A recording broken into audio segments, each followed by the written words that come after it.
तुम्हें हमारे मोहल्ले की हालत तुम्हें देखना, वो का मौका हमारा भी इरफान भी करारी भर दो हमारे। एक नौजवान एक यूथ लीडर हमारे वास्ते है, खुद चल पा रही, उनके पीछे हमें रहेंगे, हमें सामने जाकर क्या भी करने का नहीं है।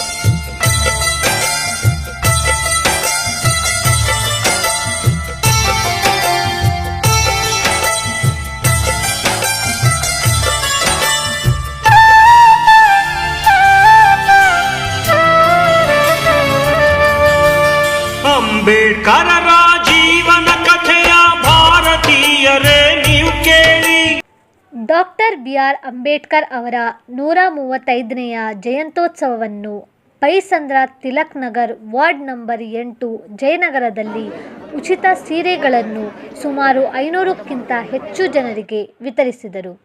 ಈ ಕಾರ್ಯಕ್ರಮವನ್ನು ಇರ್ಫಾನ್ ಪಾಷಾ, ಸಮಾಜ ಸೇವಕರು, ಮಾಜಿ ಬ್ಲಾಕ್ ಅಧ್ಯಕ್ಷರು, KPYC ಹಾಗೂ DCC ಸೆಕ್ರೆಟರಿ ಹಾಗೂ ಮೊಹಮ್ಮದ್ ರಸೂಲ್ ಉರ್ಫ್ ಮುಜೀಬ್ ಪಾಷಾ ಹಾಗೂ ತಾಜ್ ಅವರ ನೇತೃತ್ವದಲ್ಲಿ ಈ ಕಾರ್ಯಕ್ರಮವನ್ನು ಯಶಸ್ವಿಗೊಳಿಸಿದರು. ವಿಶ್ವ ಮಾನವನ ಸಾಹಸಗಾಥೆ ದೇಶಭಕ್ತರೇ ನೀವು ಕೇಳಿ. ಅಂಬೇಡ್ಕರರ ಜೀವನ ಕಥೆಯ ಭಾರತೀಯರೇ ನೀವು ಕೇಳಿ.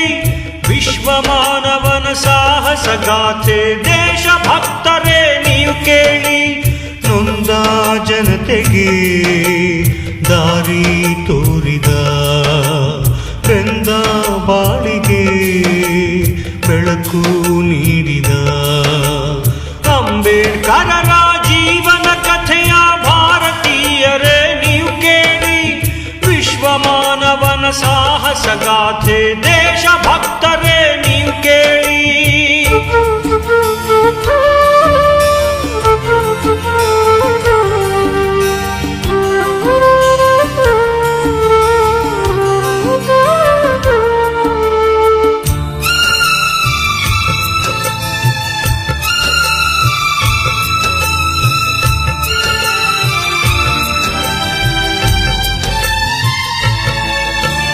ಮಹಾರಾಷ್ಟ್ರದ ಮಹೌ ಎಂಬುದು ಅಂಬೇಡ್ಕರರ ಜನ್ಮಸ್ಥಳ.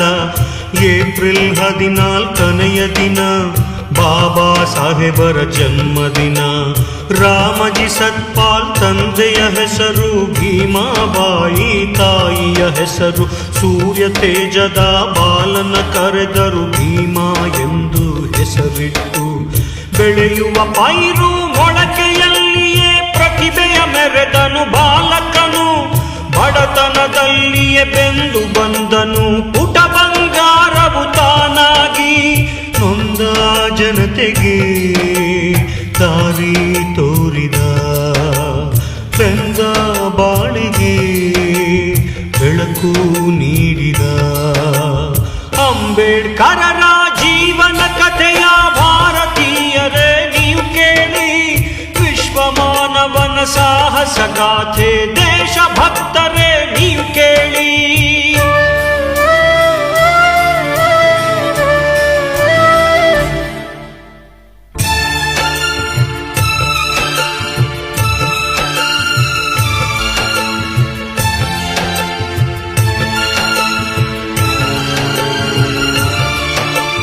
ದನಗಳು ಕರುಗಳು ನೀರನ್ನು ಕುಡಿಯುವ ಭೂತಾಯಿಗೆ ಸೇರಿದ ಕೆರೆಯಲ್ಲಿ ಭೀಮನು ನೀರನ್ನು ಕುಡಿಯಲು ಹೋದರೆ ಜಾತಿವಾದಿಗಳು ಬಿಡಲಿಲ್ಲ. ಜೋರಾಗಿ ಹೇಳ್ಬೇಕಲ್ಲ. ಜೈ ಭೀಮ್, ಜೈ ಭೀಮ್. ಇವತ್ತು 135ನೆಯ ಹುಟ್ಟುಹಬ್ಬದ ಅಂಗವಾಗಿ ಡಾಕ್ಟರ್ ಬಾಬಾ ಸಾಹೇಬ್ ಅಂಬೇಡ್ಕರ್ ಅಂತ ಹೇಳಿದ್ರೆ, ಇವತ್ತು ನಾವೆಲ್ಲ ಇಲ್ಲಿ ಕೂತಿದೀವಿ ಅಂತ ಹೇಳಿದ್ರೆ ನಮ್ಗೆಲ್ಲ ಮಹಾನ್ ಭಗವಂತ ಯಾರು ಅಂತ ಹೇಳಿದ್ರೆ ಡಾಕ್ಟರ್ ಬಾಬಾ साहेब अम्बेडकर। आज हमें सब यहाँ एक होकर बैठने का अहम मकसद क्या है अगर को बोले तो सबसे पहले डॉक्टर BR अम्बेडकर जिन्हें हमें बाबा साहेब के नाम से भी जानती, उनका 135वां जयंती है। इसके साथ साथ तुम्हारे मोहल्ले के जानी मानी हस्ती जो आपके सामने स्टेज के ऊपर बैठो ही हमारे मुजीब साहब और उनके बेटे इरफान भाई इनको सब तुम लोग बहुत अच्छे तरीके से जानती, इनकी तुमने तारीफ कराने की जरूरत नहीं है। तो इन लोगों का मेरा ख्याल से डोंगलो गेस्ट में मेहंदी का पुड़ा देना लगी ना, उससे हमारा भाई का मेहंदी लगा लगागी। हमारे मामा के बारे में बोले तो भी तुम्हें थालियां नहीं मार रही, हमारे भाई के बारे में बोले तो भी तुम्हें थालियां नहीं मार रही। अब ऐसा थालियां मारना कि इनके कानों में दर्द आ जाना, जोर से मारो। एक इंसान आपको स्टेज पर बैठा तो जनेन के बारे में बोले तो उनको क्लैप से इनको वेलकम करना। उनका बाबा साहब अम्बेडकर की जयंती सब दिन को मालूम रहेगा। इससे अव्वल हमारे मोहल्ले के अंदर आज को भी कौन भी नहीं करे, वो करेगा तो आज हमारे इरफान भी, हमारे मुजीब, इनका तहे दिल से मैं पूरे इनके जितने भी जने को इनका तहे दिल से शुक्रिया अदा करता हूँ। क्या कहते हमने कॉन्स्टिट्यूशन ऑफ इंडिया जो कॉन्स्टिट्यूशन ले लगा है, उनकी जयंती नहीं करेंगे तो हमें कितने जिल्लत वाले आदमी रहेंगे, ये तुम्हें लोग सोचो। आज हम यहाँ खलगो में बात कर रहा हूँ, इसका मेन कारण कौन बोलो, डॉक्टर बाबा साहब अम्बेडकर। आज हमने खाने का हक, हमने बोलने का हक, हमने बैठने का, हमने कपड़े पहनने का हक हमने कौन दिए, डॉक्टर बाबा साहब अम्बेडकर। तो उनकी जयंती मनाना नहीं सर, हमें कौन से पॉलिटिशियन के पीछे जाको फिरने को, उसके थाले मारने को रहेगा, तो हमें कितने जिल्लत वाले आदमी रहेंगे। हमें फिर से सबको भी अंबेडकर जयंती की मुबारकबाद देते हुए मेरी बात खत्म करता हूँ। जय हिंद, जय कर्नाटक। क्या तो भी खलीज आगे रहेगा बोले तो गार्बेज क्या तो वैसा प्रॉब्लम रहेगा बोले तो वो भी मेरे जाती मेहनत के पैसा से मैं करा कर दूंगा बोल को, ये भी मैं वादा करता हूँ तुम्हारा लोगों से। और यहाँ जितने भी लोग बात करी उनका तमाम का दिल से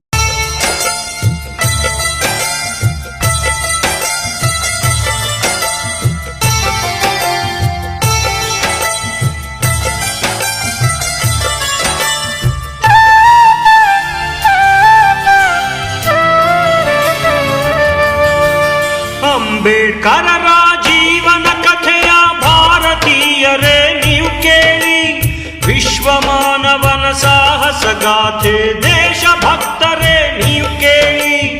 ಅಂಬೇಡ್ಕರರ ಜೀವನ ಕಥೆಯ ಭಾರತೀಯರೇ ನೀವು ಕೇಳಿ, ವಿಶ್ವ ಮಾನವನ ಸಾಹಸ ಗಾಥೆ ದೇಶಭಕ್ತರೇ ನೀವು ಕೇಳಿ.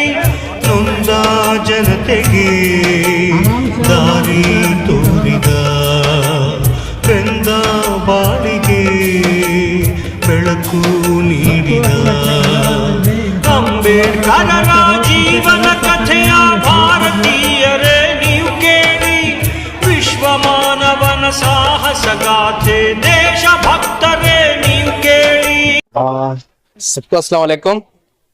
तो आज 135 साल डॉक्टर बी आर अम्बेडकर साहब की जन्मदिन के तौर पर आज जयनगर हलके में 22 वार्ड में मेरी और मेरे वालिद की जानिब की तरफ से और तमाम जिम्मेदार, मोहल्ले के जिम्मेदार रहो, जैसे हमारा ताज भी रहो, अकरम भी रहो और बहुत सारा जिम्मेदार, और माटी नाना हो और बहुत सारा जिम्मेदार, हम तमाम ने आज एक और गरीब कौन है उनको चुनकर आज एक सारी देने का इंतजाम किए थे। और इसके साथ ही साथ ये केक कटिंग भी की गई। तो मैं इधर मौजूद हुए तमाम लीडरों का मैं तहे दिल से शुक्रिया अदा करते हुए, ये साड़ी बांटने का मकसद सिर्फ एक ही था। आज 135वें साल में जनाब डॉक्टर बी आर अम्बेडकर साहब की जयंती थी, तो वो मकसद में आज बांटा गया हुआ है। आने वाले दिनों में इलेक्शंस भी है, जीबी इलेक्शंस, आप जो है उसके उम्मीदवार भी है। हाँ, तो उनके लिए क्या प्रोग्राम है, किस तरह से वो आपको खिदमत करेंगे?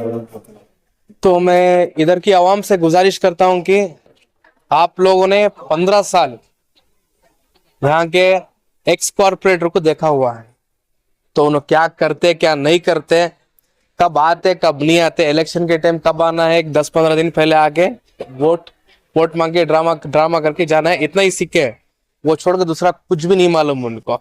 तो इधर डेवलपमेंट भी रहना दो। आप इधर एक वीडियो कर सकते हैं 15 साल 20 साल से क्या क्या डेवलपमेंट होके है करके बोल के। इधर तो डेवलपमेंट तो जीरो है। इधर 22 वार्ड रहने दो, तिलक नगर वार्ड रहने दो।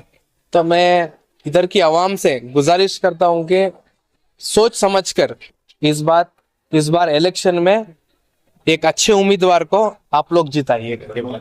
आपको वोट डालने से क्या? इधर कुछ भी मसला होने दो, जैसे गार्बेज का मसला होने दो और सैनिटरी का मसला होने दो। सैनिटरी का मसला तो 15-20 साल से है इधर, तो आप देख सकते हैं इधर सीवरेज वाटर ऐसे ही जाते रहता है रोड पे, तो वो काम रहने दो, पार्क का डेवलपमेंट रहने दो, और मेरे से होम के लिए खिदमत हो, एजुकेशन हो, हॉस्पिटल हो, उस तमाम को भी मेरे तरफ से मैं जितनी कोशिश कर सकता हूँ उतनी खिदमत करता हूँ।